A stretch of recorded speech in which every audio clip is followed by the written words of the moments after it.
ॐ सहनाववतु सहनौ भुनक्तु सह वीर्यं करवावहै तेजस्विनावधीतमस्तु मा विद्विषावहै। ॐ शान्ति शान्ति शान्ति। क्रमशः उपनिषद आश्रम उज्जैन से प्रातः काल के सत्र में आज 11/5/2021 में यजुर्वेदीय कठोपनिषद के दूसरे अध्याय की पहली बल्ली में 8वें मंत्र का आज विचार है। आज का विषय है अरणिस्थ। अरणिस्थ स्था प्रत्यय यहाँ पर होता है, वहाँ पर सप्तमी का अर्थ होता है। माने अरणी में, माने अग्नि में ब्रह्म दृष्टि। अग्नि में ब्रह्म दृष्टि, ये आज का विषय है। अरण्योर्निहितो जातवेदा गर्भ इव सुवृतो गर्भिणीभिः दिवे दिव ईड्यो जाग्रद्वद्भिः हविष्मद्भिर्मनुष्येभिरग्निः एतद्वैतत् अरण्योर्निहितो जातवेदा गर्भ इव सुवृतो गर्भिणीभिः दिवे दिव ईड्यो जाग्रद्वद्भिः हविष्य मद्भिः मनुष्येभिरग्निः एतद्वैतत् अरण्योर्निहितो जातवेदा। जातवेद माने अग्नि का नाम है जातवेद। अरण्य माने लकड़ी। यज्ञों में आपने देखा होगा, जब यज्ञ में अग्नि उत्पन्न करते हैं तो एक खैर की वो एक लकड़ी नीचे होती है, एक ऊपर होती है, और लकड़ी से ही यज्ञशाला की अग्नि लकड़ी से पैदा की जाती है। अरणियों को रगड़ करके, अरणी का मंथन करके, जिसमें यजमान यजमानी एक तरफ वो पर जैसे दही मथते हैं, ऐसे ही ऐसी अग्नि को उत्पन्न किया जाता है अरण्य मंथन द्वारा। इसका नाम है अरण्य मंथन। गर्भिणी स्त्रियों द्वारा भली प्रकार से पोषित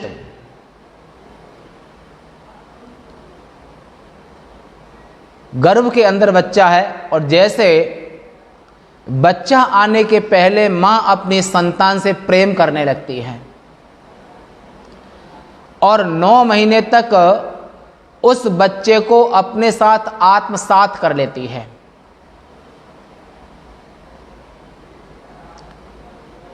गर्भस्थ शिशु के अनुकूलता प्रतिकूलता का ध्यान रखते हुए भी मां का आहार विहार होता है, खाना पीना आदि, जिससे भ्रूण को, गर्भस्थ शिशु को कोई नुकसान न हो। तो गर्भिणी स्त्रियां भली प्रकार पोषित हुए गर्भ के समान 9 महीने तक अपने गर्भ की पूरी रक्षा करती हैं। और जो जातवेदा, जातवेदा अग्नि का नाम है जातवेदा, दोनों अरणियों के बीच में स्थित अरण्य मंथन जिसे कहते हैं, कभी यज्ञशाला में उसमें आप देखा होगा है। और उसमें जब यज्ञशाला में अग्नि का प्रवेश होता है, अग्नि उत्पन्न की जाती है, तो यजमान एक तरफ पकड़ता है, एक तरफ यजमानी। दोनों ही अरणी का, नीचे भी लकड़ी होती है, ऊपर भी लकड़ी होती है, खैर की है, चंदन की है ना।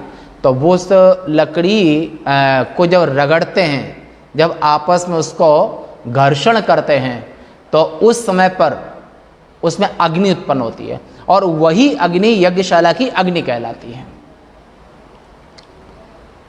आचार्य लोग और अन्य ऋतुगण ये सब ध्यान रखते हैं।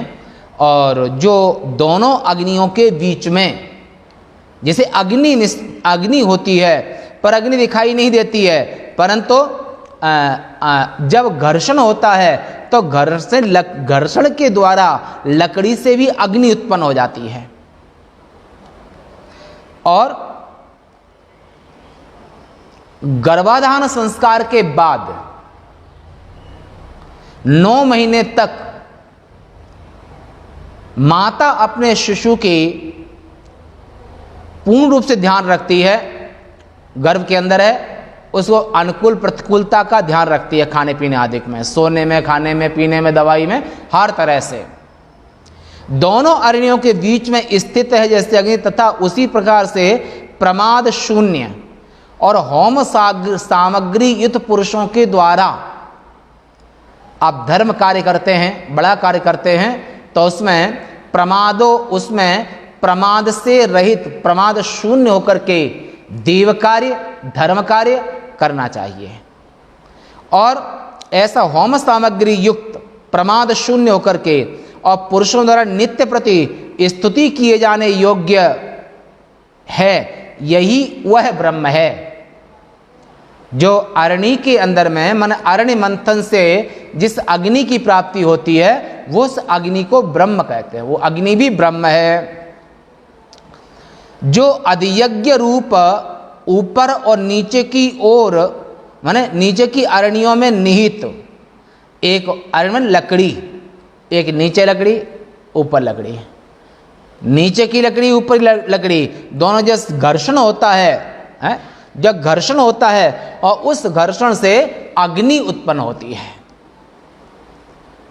अरणियों में निहित माने जो लकड़ी के अंदर अग्नि है, परंतु उसको उत्पन्न करना पड़ता है, घर्षण करना पड़ता है, मेहनत करनी पड़ती है, तब कि लकड़ी से अग्नि उत्पन्न होती है।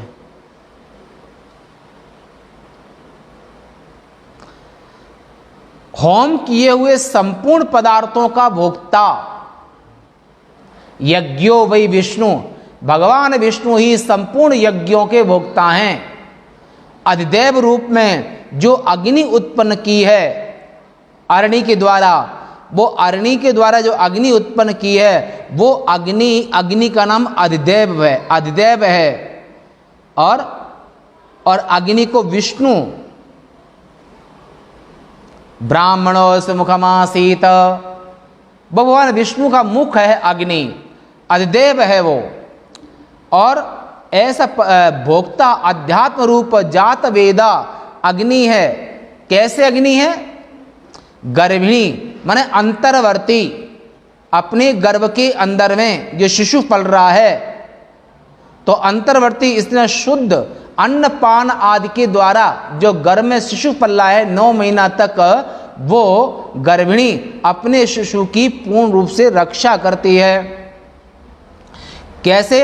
अन्न पान आदि द्वारा अपने गर्भ की बहुत अच्छी तरह से रक्षा करती है। उसी प्रकार से जैसे गर्भिणी अपने शिशु की रक्षा करती है,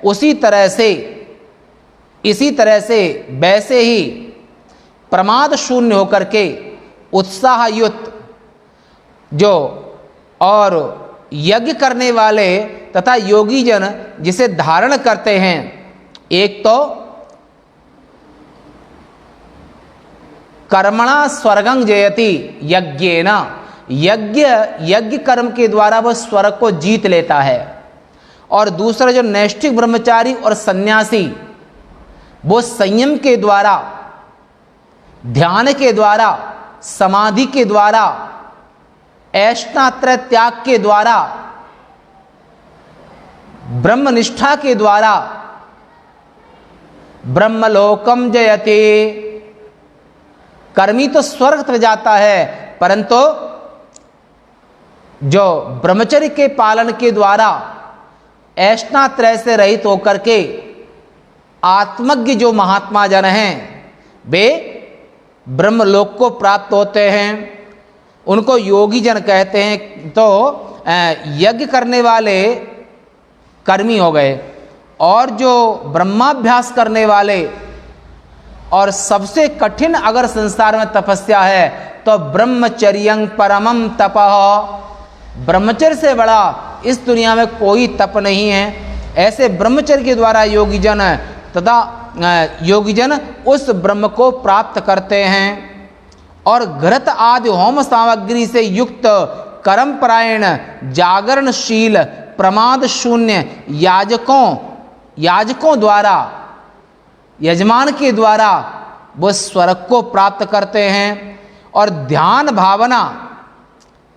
और भावना युक्त दूसरे योगीजन हैं जो विरक्त हैं। यज्ञादिक में तो जो सपत्नीक का अधिकार है, गृहस्थ का अधिकार है। यज्ञ जब आप पत्नी सहित है तभी यज्ञादिक कर सकते हैं, न विदुर न विधवा दोनों का अधिकार नहीं। और ऐसी जो योगीजन है दूसरे ध्यान और भावना युक्त योगियों द्वारा जो यज्ञ और हृदय देश में स्थित जो परमेश्वर हैं, वो परमेश्वर हैं और वो यज्ञ पुरुष हैं, यज्ञेश्वर है, परमेश्वर हैं, विष्णु हैं, तो वो ध्यान और भावना से वो परमात्मा को प्राप्त करते हैं। और जो याजक जन हैं, जो गृहस्थ आश्रम वाले हैं, वो यज्ञ हवन के द्वारा परमेश्वर को प्राप्त करते हैं। ऐसा जो अग्नि है वही निश्चय यह प्रकृत ब्रह्म है। निवृत्त परायण नैष्ठिक और सन्यासियों के हृदय में रहने वाले परमेश्वर जो ब्रह्माकार जो ब्रह्म भाव है वो परमेश्वर की प्राप्ति, और जो कर्म करते निष्काम भाव से ब्रह्म की आराधना करते हैं वे भी परमेश्वर को ही प्राप्त करते हैं।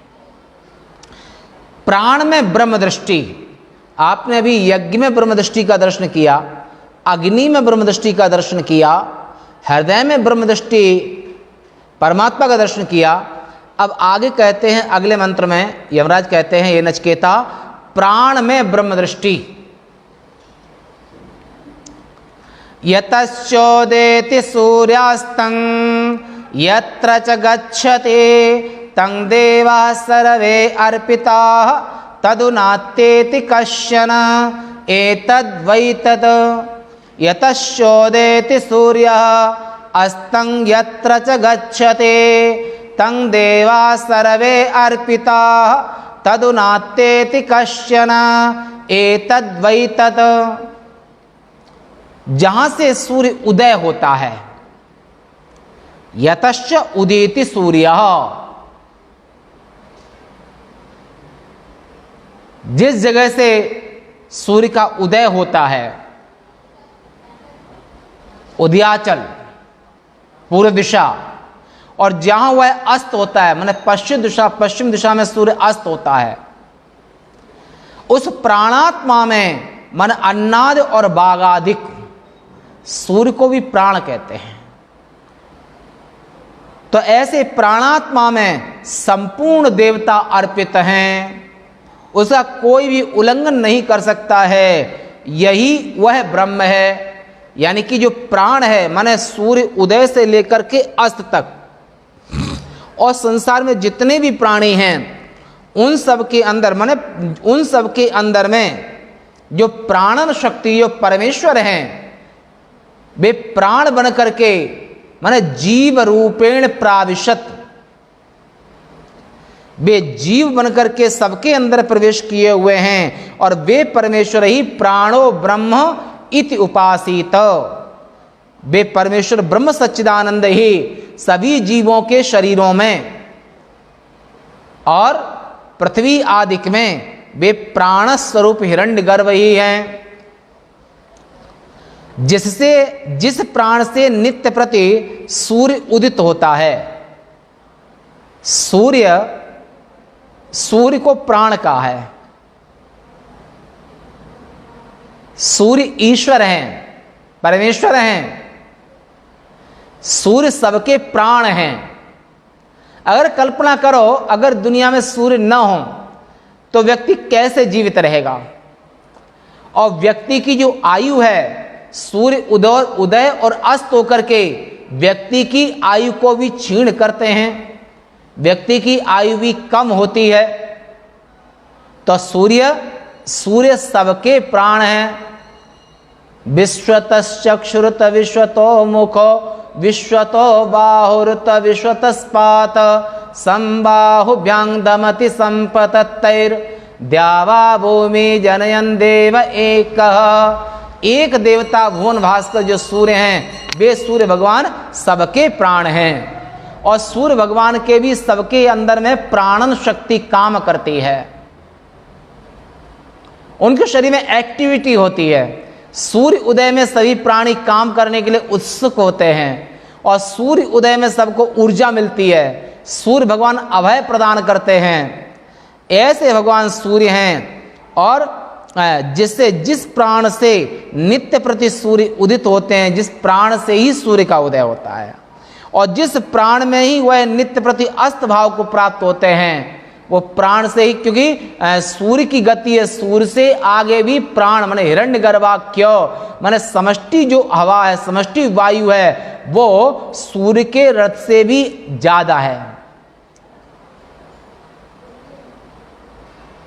सूर्य उसी से उदय होते हैं प्राण से और प्राण में ही लय होते हैं, अस्त भाव को प्राप्त होते हैं। उस प्राणात्मा में स्थिति के समय अग्नि आदि अधिदेव और बागादि अध्यात्म, जो अग्नि है वे अधिदेव के अंतर्गत हैं और बाघ पाण पाद आदि की जो इंद्रियां हैं ये अध्यात्म के अंतर्गत आती हैं।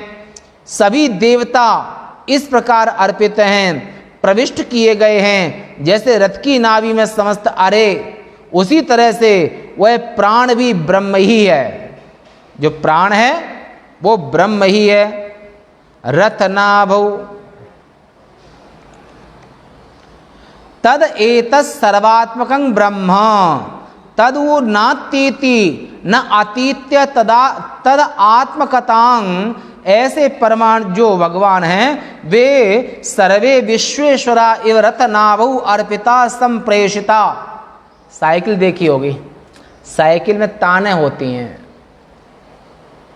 और साइकिल जितनी ताने हैं वो मध्य में उसमें अटकी होती नाभि से, पर सभी का अटैचमेंट और वो जो है नाभि से होता है। ऐसे ही ऐसी जो सूर्य भगवान हैं ये भी प्राण से ही उदय होते हैं और प्राण में ही लय को प्राप्त होते हैं। वो समष्टि प्राण यानी कि हिरण्यगर्भ, जिसे हिरण्यगर्भ कहते हैं, वही यह सर्वात्मक ब्रह्म है। जो समष्टि प्राण है वो ब्रह्म का साकार विग्रह है, माने वो परमात्मा ही है। जो हवा तुम लेते हो, जो वायु, ये भी परमेश्वर का ही रूप है। वायुर्यथैको भुवनम प्रविष्ट।